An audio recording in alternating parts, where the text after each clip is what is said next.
we are living such blessed, full lives, and there's never been a more entitled, selfish, kind of pessimistic generation where it's just not enough. We have more than we've ever had, and it's still not enough. So what's that tell you? And we're on. Welcome everybody to another episode of the Last Week Liquid podcast. Today I have the pleasure of sitting down with Michael, better known as Alpha Rhythm. Michael is a drum and bass producer and DJ from the US with releases across the likes of Fokuz and Hospital. He is also the host of his own drum and bass mix series over on YouTube, where he has uploaded more than 360 mixes and close to 200 live mixes as part of his podcast series. You can catch his latest release, the Within Eternity EP, out now on all platforms. Michael, welcome to the show. How are you doing? Hey, thanks for having me. Good. How are you? Yeah, not too bad, man. We're chatting for the last 20 minutes already, so it always feels strange to do an actual intro and then get back into it. Yeah, you don't want to chat for too long beforehand because then you lose all the good stuff before. Yeah, exactly. Then it's like, okay, we've already talked about this, and but we weren't recording, so what do we talk about now? So we already covered Lord of the Rings, Star Wars. We can't talk about any of that now. Actually, I feel like I've talked about Lord of the Rings with another guest now that you mention it on the podcast. I forget who it was. Maybe Grey Code. I forget. I think it's easy to talk about Lord of the Rings if you're talking about music. Yeah. Because, and that's where our conversation led, was the music is just so iconic. And boy, my wife would probably love it if I sampled Lord of the Rings in one of my tracks. But I also think I might have some movie studios knocking on my door and taking my songs down. You'd need to properly like process everything so it's not really recognizable, or else. Right. Yeah. But that music, Howard Shore, not to get totally off topic right away, but one of the absolute highlights of my life was getting to watch an orchestra conducted by Howard Shore in Pittsburgh play like 2 hours of Lord of the Rings music. And wow. I mean, talk about just powerful. Didn't we talk about this when you came on? Because for people who have been following this podcast for a while, you came on as part of a Headspace special episode around a year ago or something. And I feel like you might have mentioned it or we talked about it or maybe somebody else just talked about it, the fact of seeing the Lord of the Rings live with a symphony orchestra. Because that was like goals. Like I so want to see that one day. I mean, they definitely did multiple shows all over the country and probably the world. I imagine they would do something in London, at the very least, but I don't know. Sometimes I feel like a broken record because it's like, is this deja vu or did I just already talk about this? So, apologies if I'm repeating myself. No, not at all. I think it's just part of, I know you're quite connected within the scene and you talk to a lot of people on a frequent basis, and so do I with this podcast. And sometimes you do feel like, have we talked about this already, or did I mention it to somebody else? Or you kind of get confused because you have so many of these discussions sometimes. Yeah. It seems like, I hate to start off by talking about COVID, but one of the silver linings with the whole pandemic is being so connected. I've never felt so connected to the worldwide drum and bass community. And I've made so many wonderful friendships with people overseas. And, it's really cool, I think. But yeah, to your point, it's when you sit in front of like a microphone and Zoom all day, sometimes you do get a sense of deja vu. Like, didn't we already do this? just sticking on because we'll have plenty of time to talk about drum and bass and other topics. So just staying on the movie topic, because I'm a huge movie nerd and I love music and movies especially. Would you say Lord of the Rings for you is one of the most iconic soundtracks, or are there others that kind of stand out to you? So this is, and I was just interviewed not too long ago. I'm fairly certain it wasn't on your podcast. So this is an answer I just gave a month or two ago. But John Williams, I mean, I always go to him for not only talking about movie soundtracks, but just iconic music. And dude, like, stole all of his music.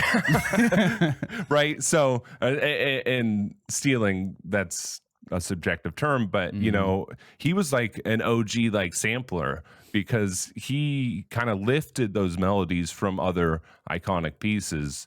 But when you talk about like hummable tunes, like in movies, it's just John Williams, John Williams, John Williams. It's just E.T., Superman, you know, Star Wars, Jurassic Park, you know, Close Encounters. It's all these movies were all John Williams. And, you know, it's funny because we have this discussion, like you just had Alexander on, and it's like, when is it okay to borrow? When is it stealing? What's the statute of limitations? And look, imitation is the greatest form of flattery. And I'm sure you've heard the saying that good artists borrow, great artists steal. And John Williams is the perfect example. And he's an icon. He is one of the greatest composers, not only of the last century, but probably of all time. At least one of the most memorable as far as his compositions go. And he really heavily borrowed. We'll put it that way. He heavily borrowed from other wonderful. Yeah. And there's only 12. There's only so many notes, right? And only so many combinations thereof.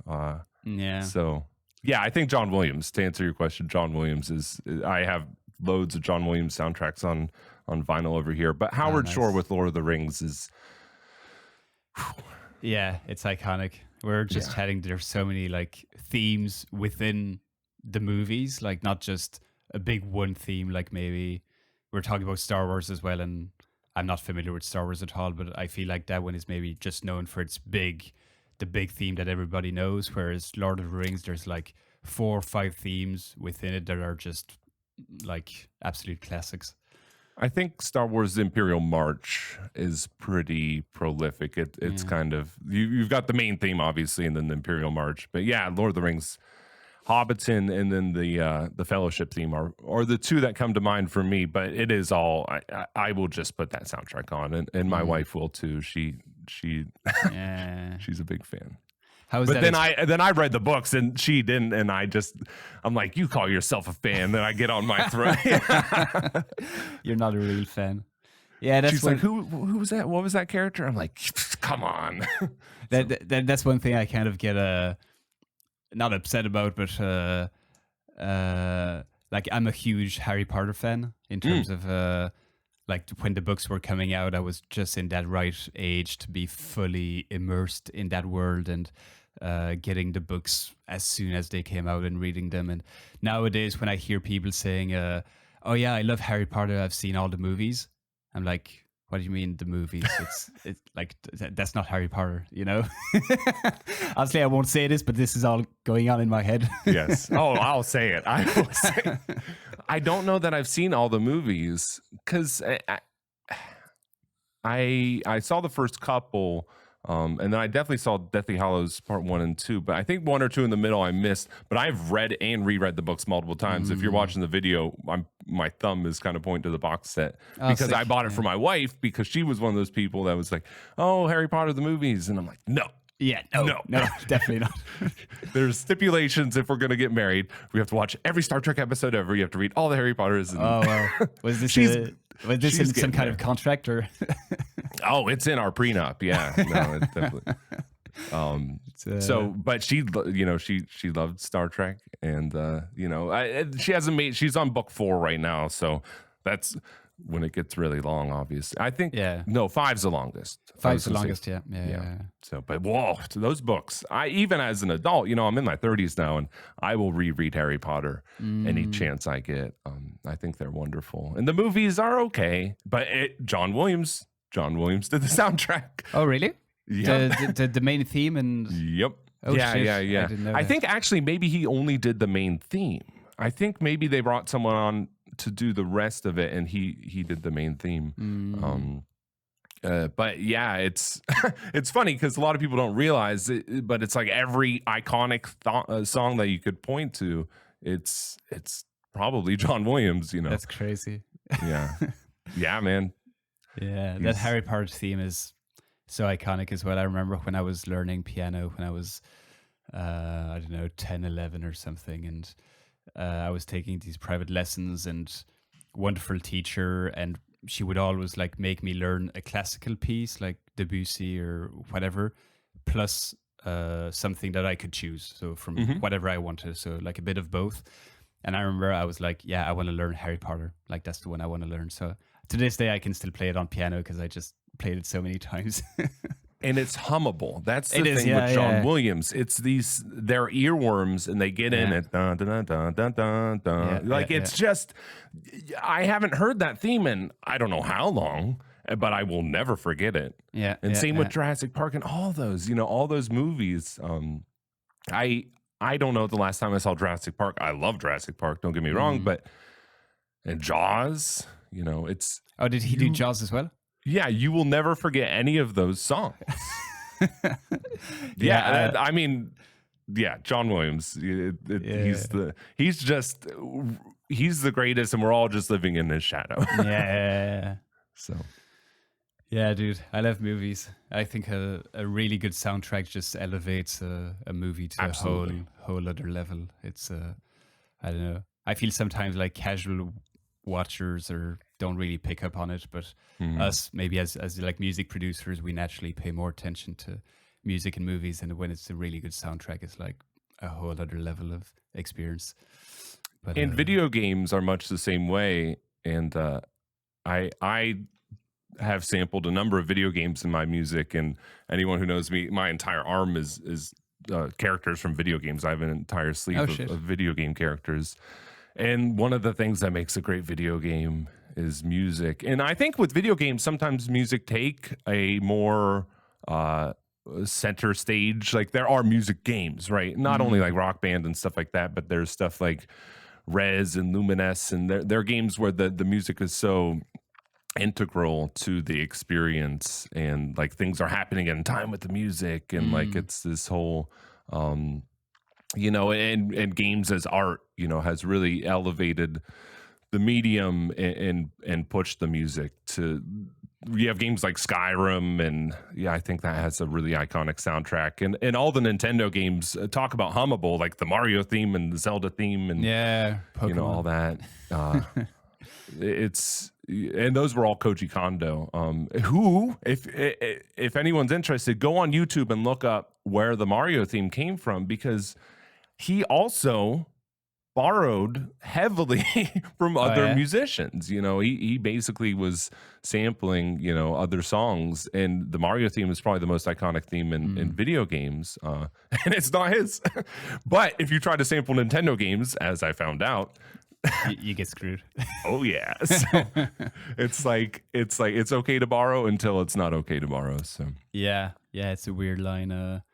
I know, like I talk a lot about Oasis on this podcast because they're one of my favorite bands, and like Noel Gallagher has never been shy to admit that he borrowed heavily, heavily from a ton of other artists in terms of lyrics or just themes, hooks, and stuff like that. But mhm. you kind of repackage them in something new, and yeah, it flies because then it's a great track, and who cares where it comes from exactly? I don't know. Exactly. I know some people will probably won't agree with that statement, but I don't know if it's a great I track. agree It's a great track. 100%. And any I don't know. I shouldn't throw shade at anyone, but it's just, it goes back to my previous statement that, good artists borrow and great artists steal. There's no new ideas. There's no such Mm, thing as a new idea. It's 2022. You have to realize that even if you think you're being original, like subconsciously somewhere in your brain you heard that somewhere, you got that idea from somewhere. It's not yeah, there's no such thing as a wholly original idea, yeah, unless maybe if you start using semitones, I don't know, like mm, like an Eastern scale or something, but yeah, Eastern, microtonal stuff. And yeah, right, um, I think I said this on. or I was speaking microtones, yeah. with Tilamic a few days ago, and we got talking about the same topic. And I'm just gonna say it again. I think the quote is, "Creativity is the art of hiding your sources," Hmm. and I just love that. It's like, yeah, that's basically what it is. It's taking all your influences and not making it as obvious that you can directly point to the artist, but just kind of managing to hide all of your influences and your sources into something new. That's what creative is. Being creative is. So yeah. I sometimes I like to literally wear my influences on my sleeve, right? Speaking of my tattoos, and I have a Mass Effect tattoo, and I love Mass Effect, one of the greatest, maybe the greatest video game trilogy of all time, and it has great music. And I was like, I'm gonna do like a Mass Effect song, right? I'm gonna sample Mass Effect, and I'm gonna sample one of the characters talking, and it was an 8-minute song, and it came out, and EA. Who bought BioWare, the company that made Mass Effect, and ran it into the ground. They got a hold of Focus and said, no. And we had to take the song down. And now that 3-track EP is now a 2-track EP. So, was it a really obvious sample or? Oh yeah. Yeah, then maybe. But it was like a tribute kind of thing. Like I was like, I was paying homage, and I think if anything, it would make people be like, "Oh, Mass Effect! I love Mass Effect!" And they just released Mass Effect Remastered, so maybe I'll go and buy that and replay the trilogy, and but I did lift the melody whole cloth. Like there was no. It was very much like this is the Mass Effect song. The song was called Vigil, which is a character from Mass Effect, and it sampled him talking, and it's funny because they posted it on YouTube, and someone said, "Is this a sample from Mass Effect?" To which I replied, "Yeah, it is." Like, because I wasn't trying to hide it. Yeah. And they screenshotted that. EA did and sent that in an email. Like, here he confesses like to his crime. Why does EA care? Like, honestly, like it's not like, well, yeah, it's on Focus. So it's a drum and bass track. Like, it's not gonna make millions, and it's not gonna, like, even if they took all the profits from that song directly, like my $10. Yeah, exactly. If EA took all those profits, like, it wouldn't change a single thing for them. So that's the kind of stuff I really don't get. And I know a lot of YouTubers talk about it as well, like create like musicians and guitarists that will not even cover songs, but just kind of teach a song and stuff like that, and it gets taken down. And it's like, dude, I'm like introducing new people to your band, label, whatever. Like, what's the point of just blocking it? It's, I don't know. Yeah, I mean, there's a line there for sure, because you don't want to like steal someone else's work and somehow make money off of their work, or somehow cut into their revenue stream or whatever. Like that's what they're worried about, is somehow them losing money because of my drum and bass track that sampled their video game, right? And it's the zero-sum mentality is what exactly, it's called, exactly, right? yeah. And that's not my mindset at all. Is if I sampled their song from a video game, like, they're not selling like buku soundtracks of the massive, it's like, Mass Effect soundtrack, 1 million copies sold. Maybe, I don't even know if that soundtrack's for sale. I had to find that song on YouTube and rip the song from YouTube to sample it, right? Yeah. And like, so obviously I'm not like detracting from that revenue stream. I would think if anything, I would be promoting the video game, because they might hear that iconic song from Mass Effect and say, and then Vigil starts talking, wow, that game that came out 20 years ago, that was so good. Let me go back and play it, Yeah. So that's my hope, because I love it. I want to elevate. Elevate and remind people, or even introduce new people to Mass Effect. Because I think my wife just watched me play through the whole trilogy again, and she was like, "How did I never play these games?" Because they're so good. But EA, who again, I mean, they weren't even in the picture when the song was written or this game was made or anything. But since then, their lawyers were like, Yeah, it's a lot of these like people in these like huge labels or huge companies. They're just from a different era, and they don't really get this whole like YouTube streaming, promoting stuff, paying homage to stuff, creating new content based on stuff that already exists, like tutorials and as like your song. They just don't get that. It just flies over their head, and it's like, oh no, this is ours. Nobody can touch it. It's kind of stupid, but it is what it is, and that's the only problem I've run into so far with copyright. But also, like you said, it's drum and bass, and a lot of times you're flying enough under the radar because you're not making anything Yeah. that because drum and bass artists, we make money from shows, right? Not really from record sales, because no one buys music anymore. Everyone streams it. That's a whole nother topic. But even if they were to take me to court, which obviously they didn't, they just wanted us to take it down, they would get like $20 or something. The revenue, exactly, especially if you boil it down to that one song from that EP, it's virtually nothing. So a lot of times, and I often wonder, not to put Spy on blast, but Spy had a song on Spearhead that sampled one of the Terminator soundtracks. It's By Your Side. Do you know that song? I don't have it off the top of my head now, but it's like an 8-minute song, and it's kind of like the one I did with Mass Effect, where like the whole first minute and a half is this big orchestral thing, and it's just a whole cloth sample, right? It's not chopped up or anything. It's just like Lifted, it's from one of the new Terminator movies, and I often wonder. I should chat with Steve sometime, or if I can get a hold of Spy.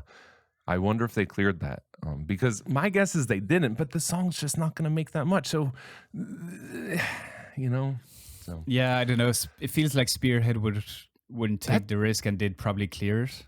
But I have trouble seeing Spearhead managing to clear a sample with such a huge franchise, such as Terminator. So maybe they just took a risk and nobody noticed. Yeah, and that's the thing. Like that would have cost a ton of money to clear that, I would think.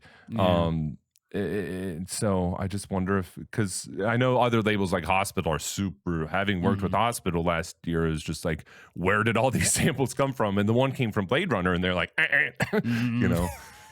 and which, speaking of something that's sampled, Blade Runner is one of the most sampled things in drum and bass. If you go back to OG drum and bass, and it was kind of an homage thing. It's like a tribute to a tribute.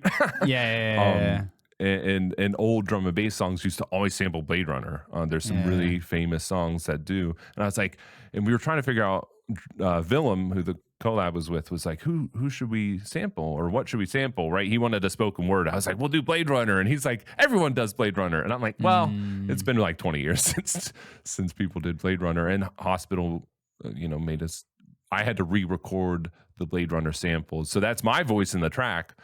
Sick. In the maker. With a word or two changed. Oh, okay, cool. I was gonna ask you at some point, like, about that track, like where the spoken word comes from. So that's actually you speaking, just processed. That's processed. Pretty cool. Blade Runner words, except not. Slightly altered. So. Dude, it's funny how so many of us are influenced by Blade Runner, because my last EP that came out this summer was also influenced to some extent by the Blade Runner universe, and a bit more so the Blade Runner 2049 universe. I had a track called 2049 on that EP, and I didn't sample anything from it, but I remember going kind of through the soundtrack and the dialogues and trying to lift stuff, and then nothing really fit, so I just kind of got the whole like synthwave aesthetic and kind of infused that into my track. But talking about iconic soundtracks, that original one and then the new one, 2049, both of them are just huge. Yeah. Loved them. I literally have chills right now. And all you have to do is say it. And I went and saw the new one in theaters twice. I went and saw it in theaters here in Pittsburgh, and then my parents were living in Washington, D.C. at the time, and at the Air and Space Museum, the Smithsonian, they have a giant screen. I don't know if you have them overseas. They're called IMAXs. And the sound system in those things, it's just out of this world. And it was playing down there, and I said to my dad, I want to come see Blade Runner down there because of the soundtrack. And it was just like, I mean, like, oh my God, that was intense. I forget who made that. The original one was Vangelis. But I forget who did the 2049. I forget who it was. I saw a documentary, or like a little piece about him, anyways, because he was trying to. I think he had used some of the same hardware, because the first one was all hardware, obviously. And I think some of the soft synths that he used for the new one, I think, are available. Like, I think he made them available at least for sale, if not for free.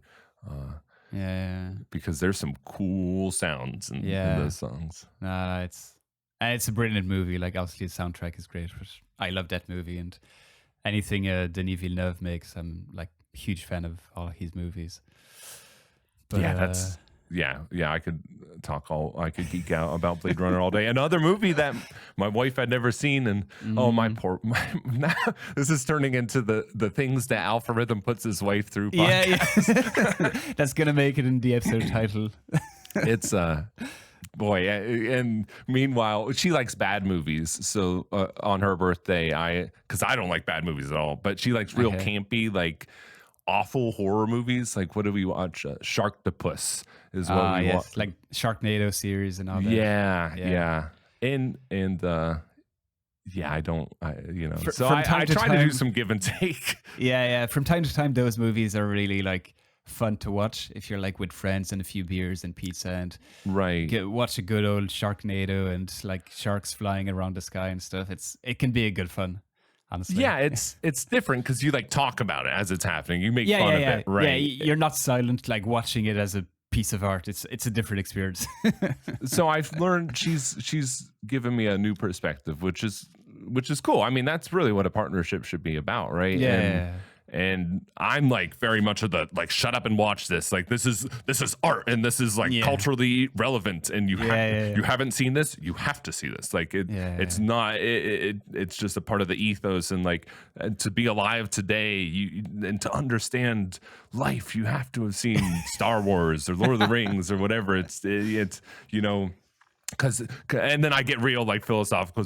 Joseph Campbell, if you read Joseph Campbell, these stories have been told throughout mankind for centuries and millennia, and that's the whole thing with Star Wars is it's just the same story that people have been telling for hundreds of years, and that's why it's so iconic. But and then she's like, can we watch Sharknado or whatever? I'm like, that's stupid. Like, what are we I'm not gonna grow intellectually as a person from that. And I get out, I'm drinking my tea with my pinky out. And that's when you understand not everything you do needs to be something that elevates you to the next step and makes you learn something. Like, not everything you do every day all the time needs to be like building towards a bigger goal. Like, it's okay to have times where it's not productive, and that's all right. Yeah, and same with music too. I'm like, I gotta listen to this music, and it's classical, it's Vivaldi or whatever, and then sometimes you gotta listen to, I don't know, the Safety Dance or something. Yeah, exactly. Yeah, fast food music, and it's all right. Yeah. But talking about music, let's bring it back to music and drum and bass for a bit. So, recording this on the 16th, so not long after New Year. Kind of looking back at 2021, how was your year in terms of music, personal achievements, all of that? How do you look back on it? It was crazy. I kicked it off. Focus Recordings in the past 2 years has quickly become probably my favorite record label, at least within drum and bass. And it was, a goal of mine. I've said it time and time again to get on there. And Tranquility was my first track on there. And that was in January. So that's the way I started the year. And that song still means a lot to me. I always describe that song as something that just happened. I sat down in the studio one morning. I remember my wife left for work, and she came back, I remember, and it was almost that I don't remember that day like at all. I wish I did, because I would try to recapture that. But I'm really, really happy even to this day with that song. And I sent it to Marco, who runs Focus, like that night. It was like, hey, I did this today. Do you want it? And he was like, yes, we'll put it on Focus. So anyway, that's how I kicked off the year. And followed that up in March with my first Focus EP. He said he wanted to do an EP after that track. I was like, great. And then I had the Hospital Records release in March, which is another goal of mine. Hospital. Speaking of tattoos, I have a Hospital Records tattoo. That was my first ever tattoo. Oh, wow. Okay. I didn't know that. Yeah. That's very cool. And, I got on there. Pardon me. And, I was really stoked to get my first vinyl. And that kind of leads into my next thing, which was my next EP for Focus. I talked with Triple Vision, with Marco, and said, hey, can we do this on vinyl? And that's only coming out now because of supply chain restrictions because of COVID. So really, this EP that's dropping now was planned for last year. Okay. So I was a little bummed that it didn't drop in 2021. We did manage to trickle out some other releases throughout the year, and I had releases on other people's EPs as well. Human Nature had an EP on BC's Future Retro, Yeah. and we had a song on there together. Was Headspace last year? Headspace was. That was last year, right? Yeah, it was last year. It had to be, yeah, because I wasn't running the podcast 2 years ago. Yeah. So. Okay. Yeah. So, and that song I did with Human Nature. Andre and I, Human Nature and I, have done a lot together. Yeah. And we continue to do a lot together, and that was really a wonderful experience. And I've learned so much from working with him and with Drew with Film. So yeah, I mean, I started releasing it in 2020, in the summer of 2020, but 2021 was where I really hit the ground running, but not quite as quickly as I had liked because of COVID stuff, right? I had a plan for 2021 with 2 Focus EPs, vinyl releases. I was supposed to play Hospitality on the Beach, and I went to Croatia. It was beautiful, but Hospitality on the Beach was canceled, which it was nice. It was a vacation, but a number of things were canceled. I was supposed to be in London in December. I had to cancel that trip because of Omicron. So it was, it was, you have to take the good with the bad, right? That was kind of the theme of 2021. I talked about this earlier with COVID. Like, there is a silver lining to it all. It's easy for me to be like, oh, it's ruining all my plans, boo hoo, and throw myself a big pity party. But the reality of it is, the Future Symptoms EP, for instance, Hospital did that because it was a slow year with, they wanted to give new artists a platform and a way to showcase their music. And on a normal year, Hospital might not have done that the way it was explained to me. But because of COVID, they were like, hey, let's try this thing out. And it's done. The Future Symptoms series was 4 EPs and it's done. Oh, okay. I didn't know that. Yeah, and so I'm grateful that I was able to be a part of that, and same with the Focus thing. I've gotten to meet so many great people, yourself included, just from getting some releases out and reaching out to people, and there's it was a good year overall. There's some drawbacks to the whole pandemic, and I mean I didn't play any shows last year live, and I would have liked to, but. It is what it is. Yeah, you got to take the positives where they are, and yeah, I know my mind tends to overweight the negatives sometimes. If I was talking to my therapist about this, like sometimes if I have like 2 weeks where one bad thing happened, but then 5 or 6 positive things happened, my mind tends to make them like 50-50 almost, like overweight all the negatives. And you have to like almost do a conscious effort to remind yourself, okay, these are all the positive things that happened. These were, okay, the negative things that happened that maybe were beyond your control, so you can do anything about it anyways. And try and look at it in that light. Yeah, gratitude is huge. We talked about mental health and some spirituality in the previous podcast when I was on, because it was for Headspace. Yeah. And I talked about some of my struggles with not only mental health, but with drug addiction. And a lot of that goes, hand in hand with what you're talking about, is the ego overinflates. The ego thrives on negative stuff, right? And like blame and real negative like feelings and emotions, and those feelings and emotions lead to negative actions, kind of, and poor coping mechanisms, like drug and alcohol use. Whereas things like gratitude and other spiritual principles, kind of, when we focus on, what we have to be grateful for, like for me, that pushes, when I focus on gratitude, it pushes all that negativity out. There's just no room for it, because like we're so blessed.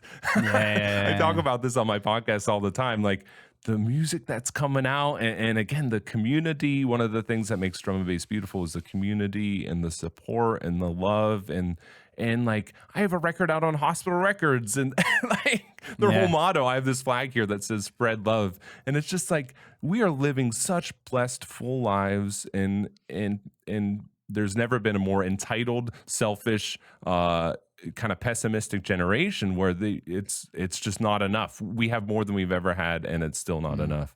So Yeah. what's Yeah. that tell you? Um, Yeah. I think so it's not to get sorry, I was just going to say uh, sometimes it's also just a kind of finding that balance between recognizing that you're grateful, but also acknowledging stuff that doesn't go right, or even in the world, like stuff sometimes is messed up, and kind of recognizing both facts. But as you said, gratitude for me has been a huge thing. Like last year, I remember my therapist gave me an exercise once, and it was to write down every day 40 things. So that 40 things I'm grateful for every day. And what that actually forces you but to it's do not that is hard, I don't think. 40 is a lot, man. Like At least if you actually try, if you've never like really practiced like gratitude exercise and stuff, that's a lot. But what it actually forces you to do is to just kind of open your eyes when you're just going out for a coffee and having a walk in the park or whatever, and being like, oh wow, today is sunny, I'm grateful for that. Or I go and get my coffee and I have a 2-minute chat with the barista, and it's like, oh, I'm grateful for that chat we just had. And kind of forces you to open your eyes and be grateful for a lot of stuff that you wouldn't notice otherwise. That was the big learning for me. Yeah, I've just gratitude is a huge part of my life, and that's my go-to whenever someone comes to me with a problem. I tell them to make a gratitude list.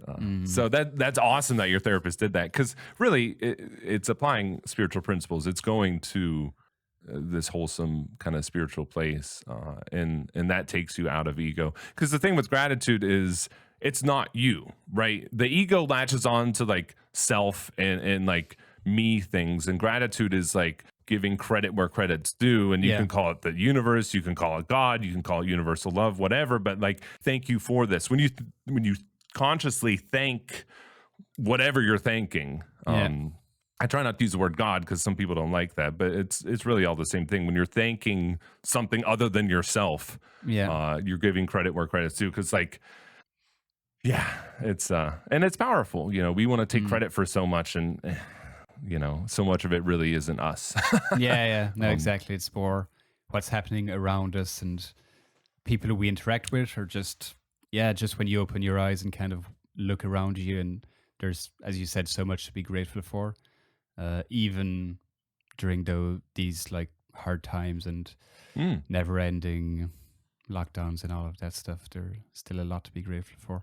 Which, you mentioned one of the things you're grateful for is your release on Hospital. I do want to chat to you a bit about that track and just how it came to be, because I'm sure a lot of people would be like, how do I get a track on Hospital? And I'm sure there's no like quick formula or anything like that, but just kind of walk me through how that collab with Willem came about and how it actually landed on Hospital. Yeah, I mean, it wasn't a conscious effort on my part, like, here, we're going to put this song on Hospital. I was just writing music during lockdown. I was unemployed. I was writing a lot of music in 2020, which, again, looking at the positives and negatives, you know, I'd been laid off, but I just had so much studio time. And that's when I started writing music, really. It was 2020 when I got laid off. I was like, oh, I've always wanted to write drum and bass. Yeah, let's try that. And I got with Drew, and I had done some lessons with him, which, you know, is always my first piece of advice to anyone who wants to start production, especially still because this pandemic's still going on. There's producers that are doing one-on-one sessions now that, you know, I know Comics was doing them for a while. You know, there's these really great, fantastic drum and bass producers doing one-on-one sessions. So ask for help. Get out there and seize the moment, because this isn't going to go on forever, hopefully. And they're looking for other revenue streams. And one of the revenue streams they have found is doing these lessons. So anyway, I was working with Willem, and I got a couple releases, and I just had a song, and I asked him if he wanted to collab on it. which is another thing. Don't be afraid to ask people. I was literally, I do one-on-one sessions with people now. And this guy yesterday was asking like how to break in and how to this and that and the other. And I said, just ask. Don't network and don't be afraid to ask. I think a lot of people are like, well, I can't ask. I remember a somewhat well-known producer said, how did you do a collab with Willem? And I said, I asked him if he wanted to do a collab. Yeah, that's it. and I had a track, with quite a bit of it, the pieces there. And he was like, yeah. And that's it. I mean, and we worked on it together over Skype for a few hours, and it came together very quickly. And he said, I think this needs to be on vinyl. And, I said, well, do you want to give it to Steve to BC? He said, I'll send it to hospital first. I was just like, okay, like, Sure. whatever, like, sure.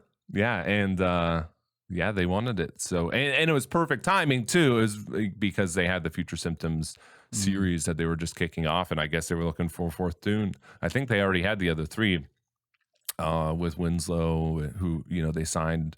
And I was just, I don't know. It just all happened. It was just the right thing at the right time, or the right place at the right time kind of thing. And it was just asking, I asked for help with Willem, getting the one-on-one sessions. And then we had been doing the sessions probably for about a year at that point. And then at one point I just asked if he wanted to do a collab, and I learned and that was I didn't even know if we would release it or anything. I was just like, I was trying to think of new ways we could approach the lessons, because we were doing them every week during lockdown. And I was like, what if we do a song together and I see like your process and how you would manipulate like something I started. So I don't think the intention was to release it at all, but he really liked it. And Chris, Goss over at Hospital really liked it. And so, awesome. Yeah. I love that part of, I haven't done that many collabs, but the one with Henry definitely springs to mind, where he offered like to collab together, and if I had anything to send him, to just send it to him. And I had this initial sketch where a big part of the first drop, everything was written and most of the musical elements were there. So I sent that to him and he kind of finished the entire track, but he brought it to a level that I would have never achieved by myself. So the track as it is finished, I could not have done that myself, but at the same time, I brought most of the musical elements to the table. So it's like this weird thing where I feel it's my track, but I couldn't have made it myself, and I love that. And that's exactly the way the Willem track worked out. I had the musical elements there. I had most of the drums done. I think I had a lot of the bass line done. There's little vocal bits in it. Like all that was already there, and he just took it and elevated it, right? Exactly, like he added very, very little in the end.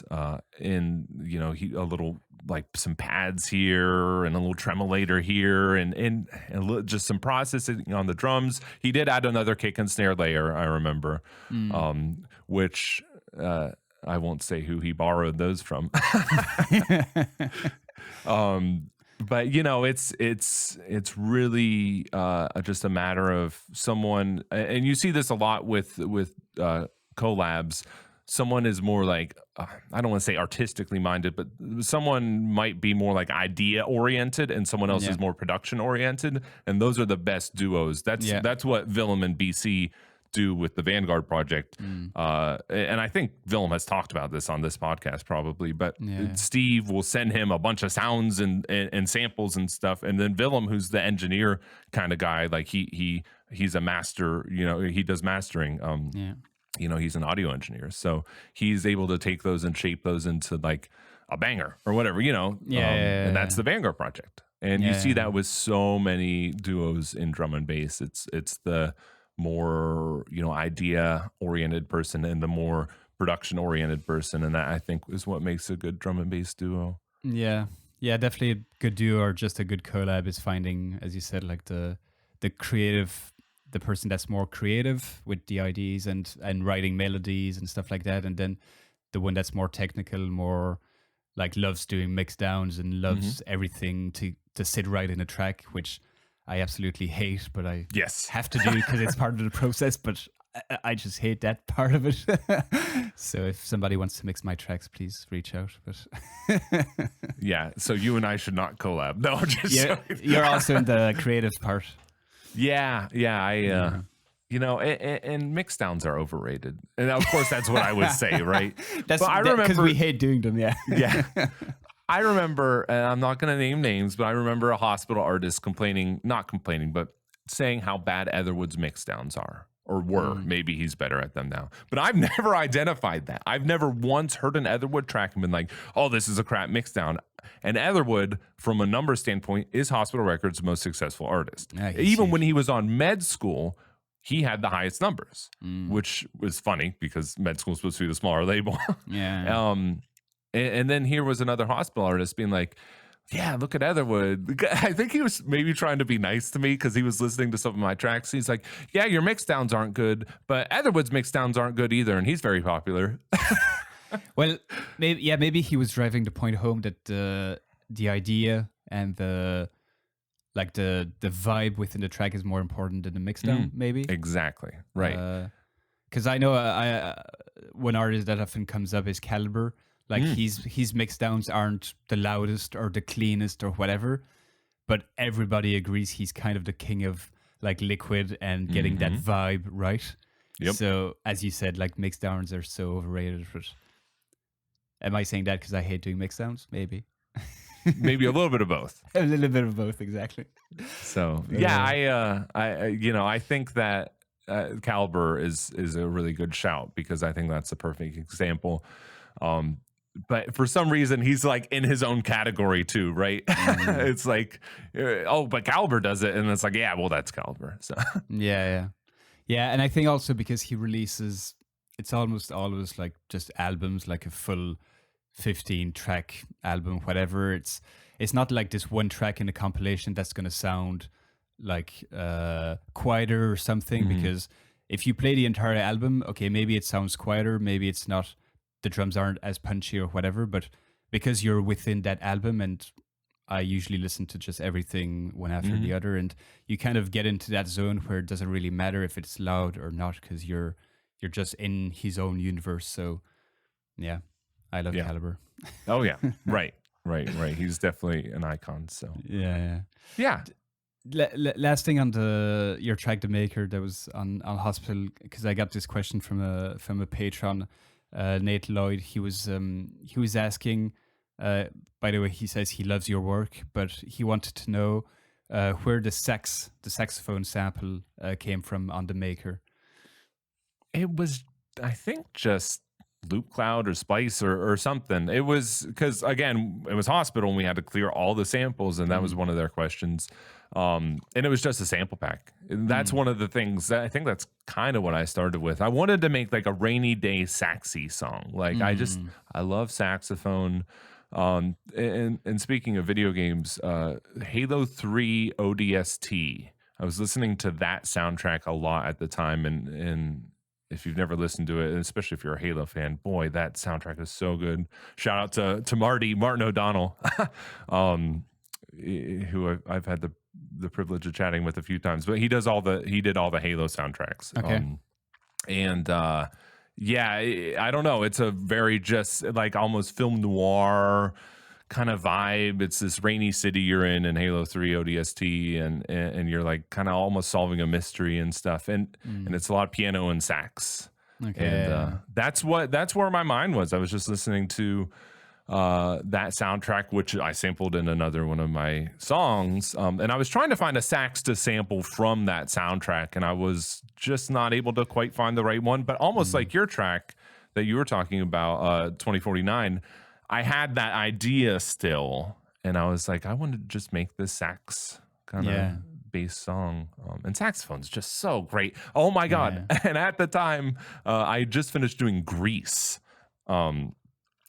which is a whole nother story. The play Grease, the musical, it's a musical, which I hated. But I was working at the theater. This is pre-COVID. I was probably this might be the last show I ever did. Oh my God, that's a scary thought. Because I despise Grease. But there was there was a live band, and this girl played saxophone, and she just killed it, man. It was just raunchy and just like, oh, like saxophone does something to me. Kind of unlike any other instrument. I won't say it's my favorite instrument, but it is super evocative of certain emotions, and I just wanted to use it. And yeah, it just came from a sample pack. Okay. So it wasn't sampled from a song. So it's not what you sample, or where you sample. It's just how you use it. Some people knock splice and loop cloud and stuff, but. I'm working on a song right now with Cursive, CRSV, and TS, and the song was nearly done. And then the Hospital Records, the Forza Forza Horizon 5 soundtrack came out, and Spy used the same vocal sample. Oh shit! And it's from Splice, and I'm like, damn it! I almost finished this song, and then the soundtrack comes out, and Spy beat me to it. He used the Splice sample, and I'm not gonna use it now because Spy used it. Yeah, no, obviously, especially if it's so close in time. Oh, it's I was really upset because I'm literally on my couch playing Forza Horizon 5, and I'm just like, no, come on, you didn't. Yeah. So that's the tricky thing with splice samples, is if someone else uses it. Or sometimes if you release a track and then you realize somebody else used a sample like maybe 5-10 years ago, and it's like, shit, and your track's already out. And I try to steer away from at least melodies as such within Splice. I try to just turn them into pads or whatever, and write my own melodies or process them as much as possible so it doesn't sound like the original, because or else you run into those issues, and that's the worst feeling when it's like, especially if you release the track and then it's like, oh yeah, somebody comments on it, it's like, oh yeah, I heard that sample in this other song, and it's like, fuck me. Yeah, no, it happens, but if the songs are different enough, it's things can be resampled. Like I was talking about Blade Runner. The spoken word bits of Blade Runner have been sampled so many times. But again, I did it to pay homage to those early songs that I listened to, and because I love Blade Runner. So yeah. Switching to just another topic, you made quite a name for yourself with your mixes on YouTube. You're at, I think I said in the intro, like 360 mixes up there, and then your live, obviously your live series at like 200 or something, and that's like, first of all, congrats. That's super impressive in terms of just numbers and keeping at it. What kind of keeps you going in terms of doing those mixes? Coffee. Coffee and tea. I mean, those help. It's the love of the music. I've always been a DJ. It is difficult to keep up with that now that I am back to work and trying to produce and married. Like, a number of things have changed over the past couple of years. I got married during the pandemic. I started a new job. I work in IT now for the government, which is bizarre. I never thought I would be working in IT for the United States government, but I have a very full life. And sometimes, and I kind of made a sappy post about this after my London trip was canceled in December. I'm like, man, sometimes I want to give up, but then like I'm reminded constantly, it's that what we were going back to earlier. Sometimes I live in that negativity and I latch on to everything that's going wrong, and how it's about finding the balance. I think you hit on this, is taking the good with the bad, and seeing both sides of it, the yin and the yang, and I have this incredible community. So really what keeps me going is them. Otherwise I might have hung up my hat by this point, because we do 2 mixes a week plus the podcast minimum. So that's at least 3 videos on YouTube I do a week. So one of the mixes is mine. I get a guest mix on every week, which means tracking down new artists. Like usually artists that I've worked with, or I try to get new people into, and allow them to. It's a win-win.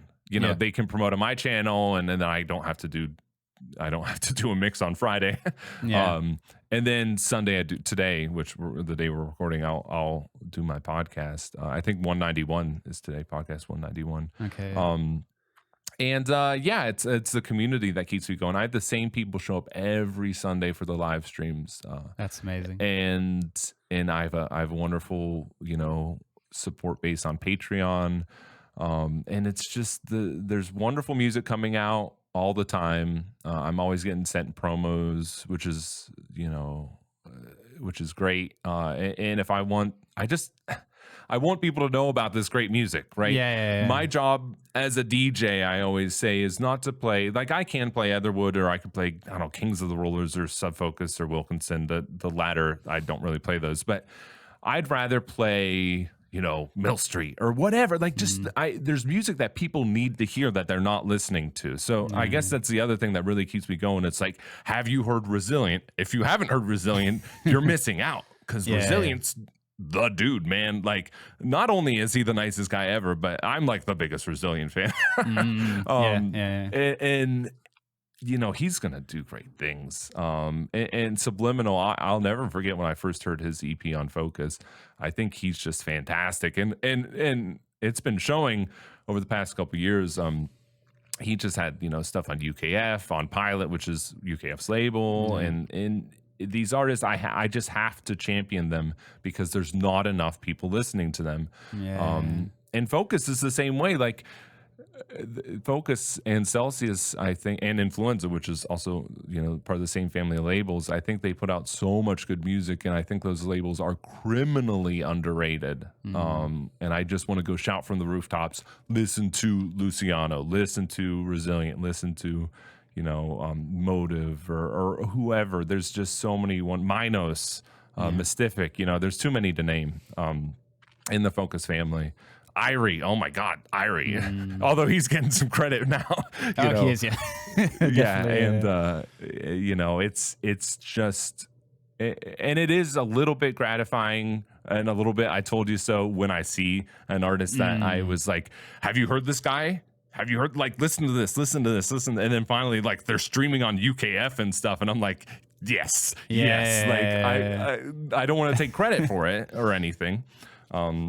Even Ritual. Oh my God, my first collab ever was with Ritual, and I'm talking to him, and I'm like, dude, you need to release some of this music. I'm not trying to take any credit for what Ritual is doing, but he was like, no. And I was like, in the collab I did with him, I was like, can we release this? And he's like, I don't know. He was real lukewarm on all of it, right? Because we're our own worst critics. And I sent it. It's one of my most popular songs, that first collab we did. So it's just trying to push other people's music. Yeah, it's interesting. It's a bit similar. Like, you were talking about Subliminal, Alex. He was, I think, episode 3 of my podcast. Yeah, something like that. Like, super early on. I think he had 1 EP on Focus. Maybe his second had just came out. I forget.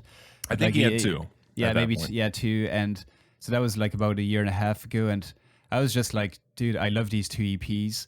I don't care if, like, streaming numbers weren't huge at the time. I just love these, and I'd love to talk to you about them.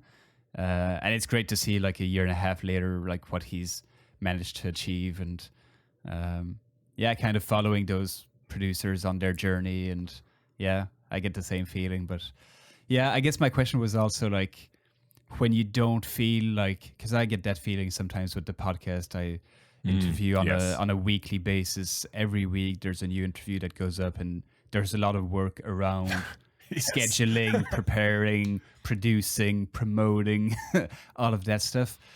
Sometimes I don't want to do it. Like, I don't want to do the artwork, I don't want to edit the episode, all that stuff. And how do you kind of get through those days where I'm sure you have plenty of, like, I'm not really feeling it, like, I don't want to do this mix, I don't want to go live today. How do you still manage to get through it? It's funny because they say don't read the comments. I've heard that so many times, and I get these wonderful comments. I was kind of talking about this before. I don't know if there's one specific thing, but that's the one thing is the community does motivate me. Like if I didn't show up today, this Sunday, to do my podcast, because there's plenty of Sundays. Maybe I have a stomach ache. There's time I suffer from some stomach issues, and there's times where I'm like running from the bathroom, like maybe that's TMI, but I'm just like, I have my podcast. It's 3. I need to like get off the shitter and go stream. Or like I have a cold or whatever. I've been sick so many times because there has not been a Sunday that has been missed in years.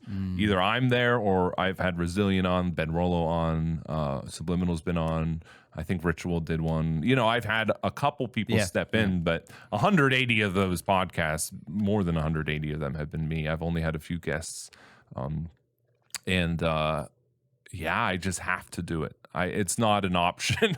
And my wife, she'll be like, just take a Sunday off. And it's like, I didn't schedule anyone to fill in for me. I have to be there. So I think it is the community, especially because the podcast is recorded live, that probably helps light a fire under me. And it's like, you got to do this, man. They're sitting in the chat right now. I don't care how crappy you feel, take some Alka-Seltzer or whatever, eat some Tums or, whatever I need to do, drink a cup of coffee if I'm tired.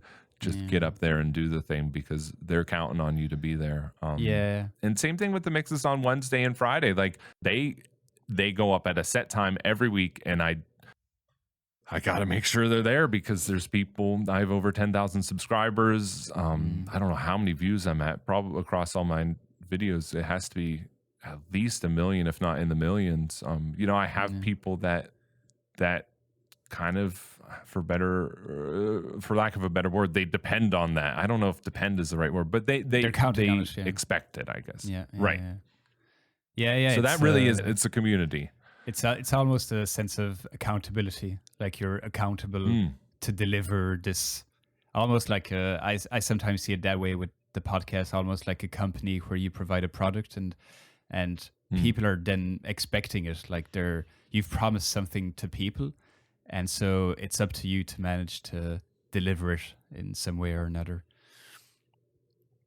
Yeah, but again, it's about finding a healthy balance, because if it ever becomes too much, I need to be able to step away from it. Absolutely. There are times where I think that with the job and everything, with a full-time job and everything else that's going on, it's like, did I bite off more than I could chew with 3 YouTube videos a week? And now I'm doing another podcasts, and so I'm doing 2 podcasts. The one is only monthly. But even still, like I'm recording with Irie next weekend, and we're doing a track breakdown for our new track, and it's just it's almost like a full-time job, and then I have a full-time job on top of that. And obviously the other full-time job I have gives me health insurance, a pension, pays for my house, my car, everything. And this full-time job doesn't. It is for the love of it. Right. Right. So, but money shouldn't be a motivating factor in creativity. No, people, I've been asked many times, like, when are you going to quit your job and do music full time?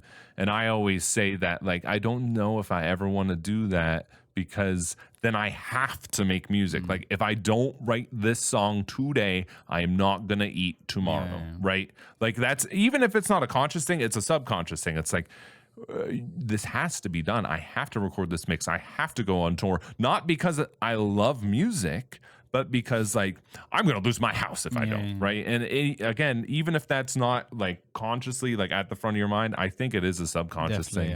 And I think it does taint, not to knock anyone who does this as a full-time thing, but at least for me, I think it would taint the artistic integrity. I don't know if that's the right word, but it would change it, at least shift the energy behind it. And then you might fall in the trap of also chasing what's kind of like hyped at the moment. So you might pursue a subtype of drum and bass that's more popular in that moment, just because you're gonna get better streams with it, even though you might be like a pure liquid soulful guy, and that also might taint what you actually create as a musician, which you never want to fall into.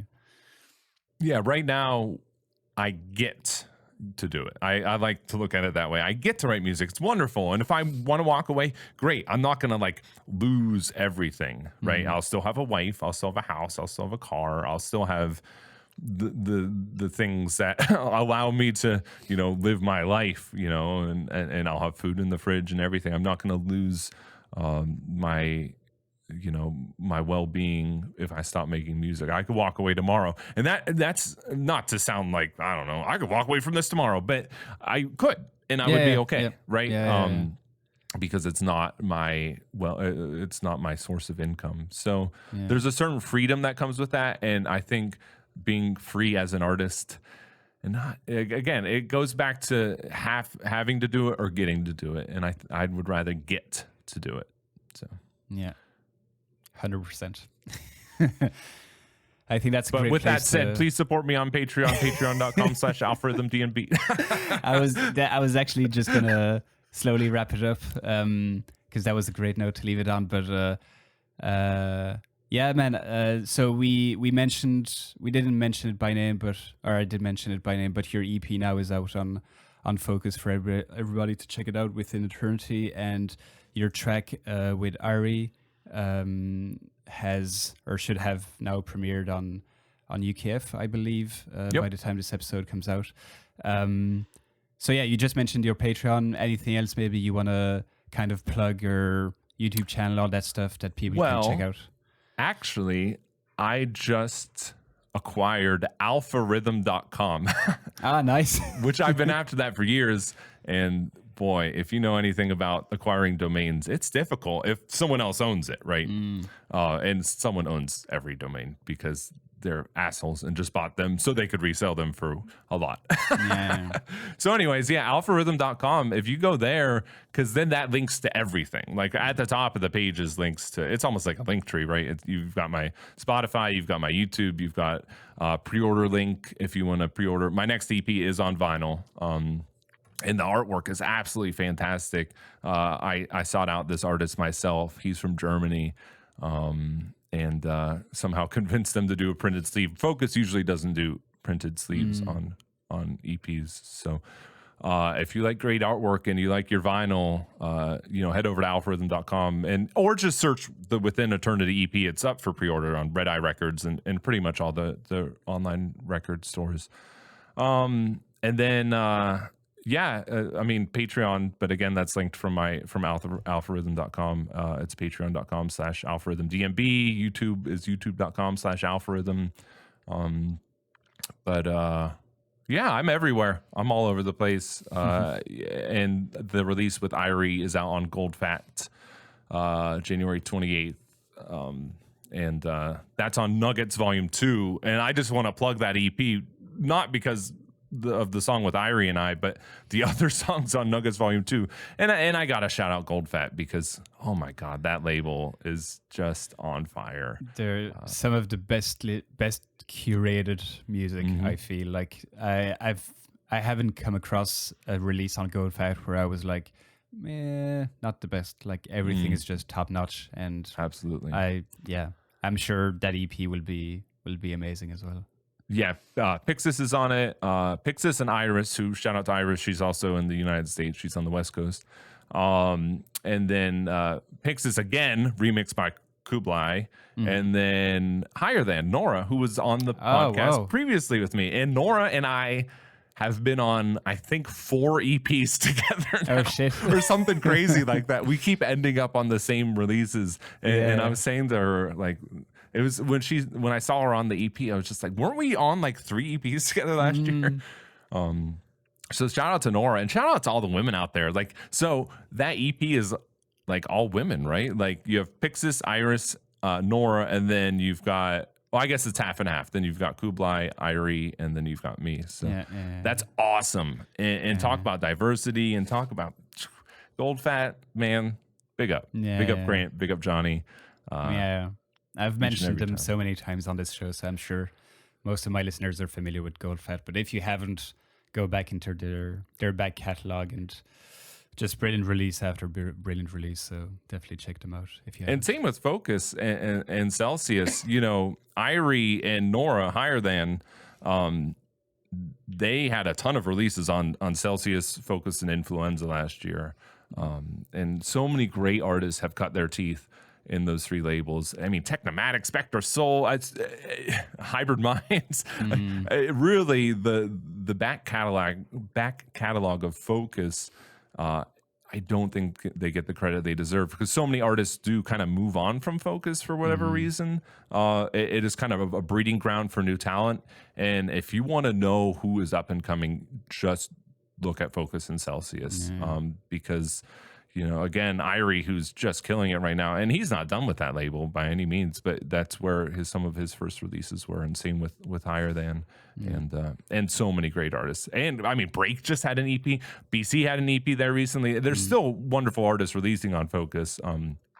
So I just have to shout it out, because I think it is overlooked sometimes for the bigger Spearhead Hospital, you know, Shogun, stuff like that. So. Definitely. It's been a pleasure, man. Loved this chat. Definitely. Loved chatting with you on this lovely Sunday morning for you, afternoon for me. So yeah, it was a pleasure. All the best with your upcoming releases. Fingers crossed you get to do some shows in 2022. And in the meantime, all the best, man. Thank you very much. Yeah, I just real quick, I was supposed to come over to England, to London at the beginning of February, but I literally just canceled that trip. It's gonna happen 2022. Right. It's not if. My wife keeps saying it's not if, it's when. Exactly. So. Awesome. All right. Well, thanks again, man. Yeah, my pleasure, man. All the best. Cheers.